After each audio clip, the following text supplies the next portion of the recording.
Money. It was all about money. The person sitting there had no idea that the room was being listened into. My best year, I did 15 million. At the end of the day, if that money's not in the box, you failed. Scientology founder L. Ron Hubbard had no compunction about discussing religion and money in the same breath. Make money, he told staffers, and make other people produce so as to make money. Today, following in Hubbard's ideals, David Miscavige leads the Church of Scientology.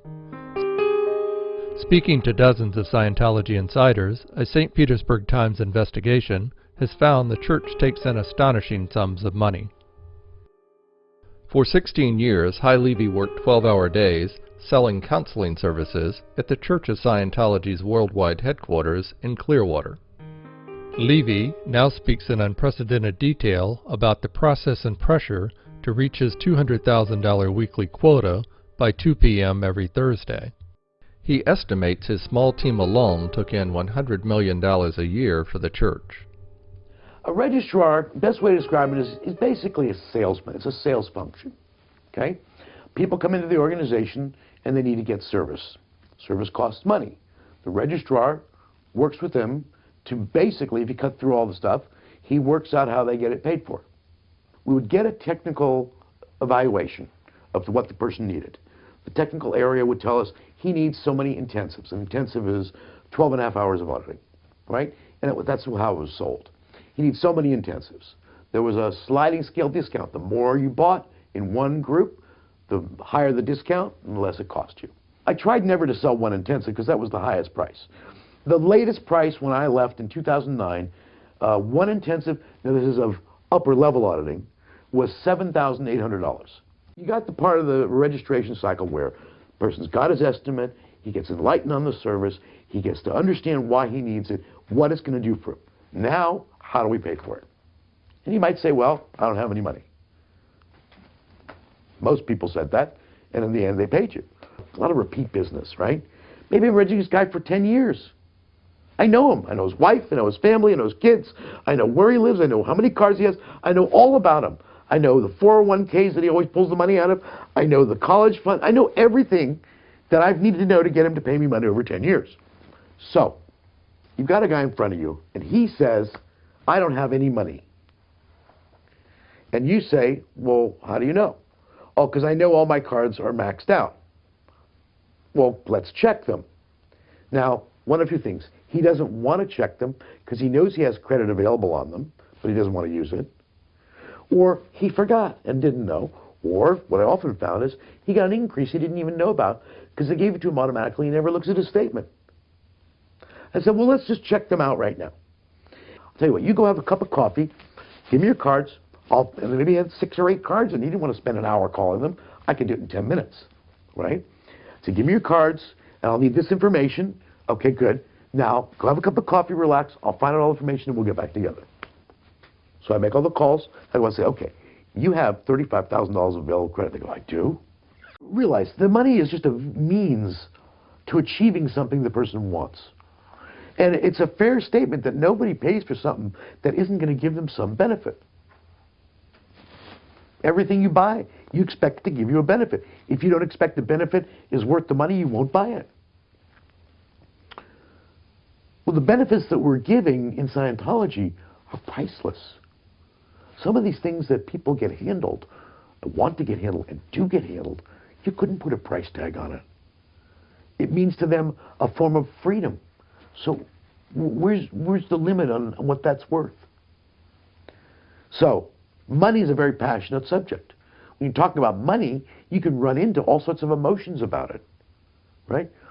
If the guy really feels he's going to get this thing handled, and you really just get him to look at how much it's going to mean to him in his life and how different his life will be, he stops worrying about the money. The church said if Levy focused on dollar amounts, he violated church policy. His job was to enlighten parishioners about Scientology, and he was reprimanded for going beyond that. Listening through hidden microphones, Levy's immediate supervisor, Kathy West, would sometimes call during private sessions. She might say, listen, they have the money. Don't buy what they're telling you about how they don't have it. Ask her about, and she mentioned whatever account she knew they normally paid out of. That's how you'll get the money, right? Okay, thanks. So I melched that into the conversation to where they said, well, yeah, I do have that account, but I'd rather not use it. Okay, so now you handle their objection to that and you close them. Okay. Sometimes she would send the receptionist in with a note saying, you know, whatever she wanted to say. Sometimes she would call and yell and scream at me on the phone in the middle of the interview. You have to understand, the person sitting there had no idea that the room was being listened into. They had no clue. These people are sometimes telling me their deepest, darkest fears, emotions, upsets, secrets, because they trust me, because I've worked with them for years, and they know me, and I'm going to help them, and they know that. So they're willing to tell me all these things. They don't know somebody else is listening. My senior, the director of reservation, worked in another building, the Fort Harrison, the Oak Cove. So she ran me by telephone. She would call me very often. In a day, maybe I'd get anywhere between 20 and 100 phone calls. I mean, 100 is exaggerating maybe a little bit. But certainly 20 was not out at all. 20 was like normal, maybe 30. And every time I reported income, fine. If I didn't report income for a while, and if my statistics were not in the range they needed to be, the escalation of the tone level of those conversations changed. From, come on, you got to get going here, to screaming, yelling, obscenities. The word in Scientology called interbulated. It means that the calmness with which you normally would comport yourself is gone, and it's just a mass of chaotic, random stuff lying around. Okay? Well, it was very much like that. And it would drag me to tears. It would push me to tears. I thought a pretty decent, strong person, but it demolished me. Is the person on the other end of the phone talking in terms of getting people, individuals, service, or are they talking in terms of dollar amounts? Money.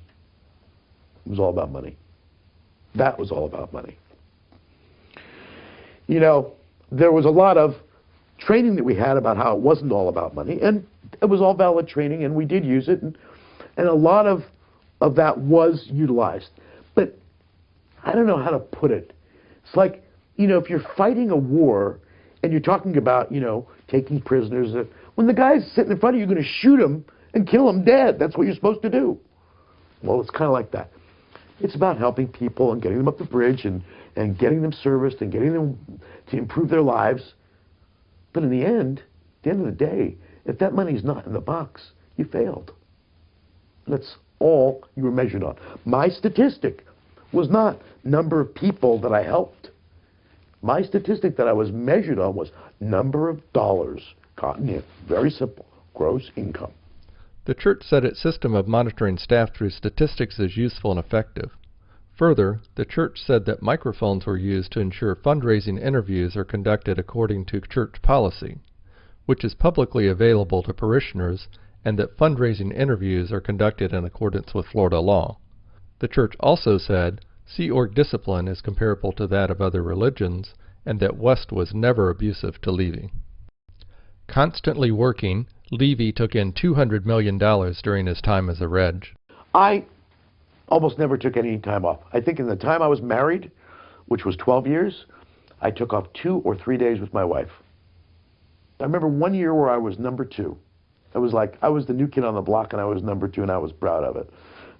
Sonia was always number 1. And I can't tell you the total amount she made. I would say it had to be somewhere between 25 and 30 million. My best year, I did 15 million. Most of the staff make $50 a week. 95% of the staff, $50 a week. And that's what we were making in the end. So I'm making $50 and I'm regging 200,000-300,000. You knew when you joined, you were getting paid $50 a week. You knew that. It wasn't like you were expecting anything different. And you knew you had a purpose, which was to help these people and to salvage what was happening in this society. That's what you cared about. Most of Levy's descriptions of the activities of the church fundraisers are false, and his figures are clearly embellished, the church said. He is correct, however, when he states the church registrars believe they are helping parishioners. Once proud of the work he had done, Levy said his last few years at Flag were chaotic, especially after the release of the Basics in 2007. There was an atmosphere that was nuts, insane, and before that, I was proud to associate myself with one of the top Scientology Sea Org organizations in the world. The top, basically. By the end, I didn't want anybody to know I had anything to do with it. Because of these huge quotas that were unforced beyond belief, the staff became frantic that they had to sell it. They had to. Now, everybody's doing it, so how do you manage to stay above it and be the one who makes the sale? Well, aside from all the gimmicky things about how you sell it to them in the first place, there was the person would arrive to the Flag land base, Flag Service Organization, and they were pounced on. Pounced from the minute their foot hit the tile of the lobby. When I left, the day that I got the official okay to go after 19 months of waiting for somebody to say it had enough sec checking, that we were done, we've looked at everything, signing all these documents about how I wouldn't say anything bad about anybody. And believe me, that scared me for a long time. I got outside, it was like what everybody takes for granted. To me, it was like, oh my God, I was free. Reporting with Joe Childs and Tom Tobin, this is Maurice Rivenbark for the St. Petersburg Times.